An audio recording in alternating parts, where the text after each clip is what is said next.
তো আজ ঘুম দিয়ে ওঠার পরে আমি একটু ভাবলাম যে মুড়ি মাখা বানানো যেতে, কিন্তু মুড়ির সঙ্গে আমি কিছুটা চানাচুর নিয়ে নিলাম। তো চানাচুরগুলো পরিমাণ এত কম ছিল যে আমি এখানে বাসে ছিল, বাস দিয়ে আমি ছোটো ছোটো টুকরো করে নিই যেন চানাচুরের পরিমাণ আমার কাছে বেশি চলে আসে। আমি ভাবতে পারছিলাম না যে কতটা চানাচুর লাগে, তার জন্য পরিমাণ মতো নিয়ে নিলাম যে এইটুখানিতে হয়ে যাবে চানাচুর। তো চানাচুরগুলো আমি ছোটো ছোটো করতে থাকি। চানাচুরগুলো ছোটো ছোটো হওয়ার পরে আমি ভাবতে পারিনি যে আমার চানাচুরের পরিমাণ এতটা হয়ে যাচ্ছে। চানাচুর দেওয়ার সঙ্গে সঙ্গে দেখি মুড়ির কালার আস্তে আস্তে লাল হতে থাকে।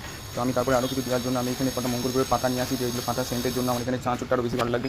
তো কিছুটা পরিমাণে আমি দুধ গুঁড়ো থেকে আমি কিছু পাতাও নিয়ে আসি, যেগুলো আরও চানাচুরের স্বাদ পাল্টিয়ে দেবে। এখানে লোকেরা খুব খেতে পছন্দ করে। আর কিছুটা বৃহস্পতি গ্রহের মাটি নিয়ে আসি, সেই মাটিটা শক্ত হওয়ার কারণে আমি কিছুটা নরম করে নিই সেটাকে, কারণ যদি চানাচুরে দেওয়ার সময় গলায় আটকে না যায় তার জন্য আমি কিছুটা নরম করে নিই মাটিটাকে। তো মাটিটা নরম করতে থাকি, করার পরে আস্তে আস্তে চানাচুরের মধ্যে সেটা দিয়ে সেটা খুব স্বাদ হয়ে যায়, আস্তে আস্তে খুব খেতে ভালো লাগে, তার জন্য আমি দিয়ে দিলাম। তারপরে এখানে কিছুক্ষণ পর আমি এখানে বাদাম ভাজা ছিল, কিছুটা বাদাম ভাজা তুলে আমি দিয়ে দিলাম যেন খেতে আরও বেশি ভালো লাগে মুড়ি মাখাটা।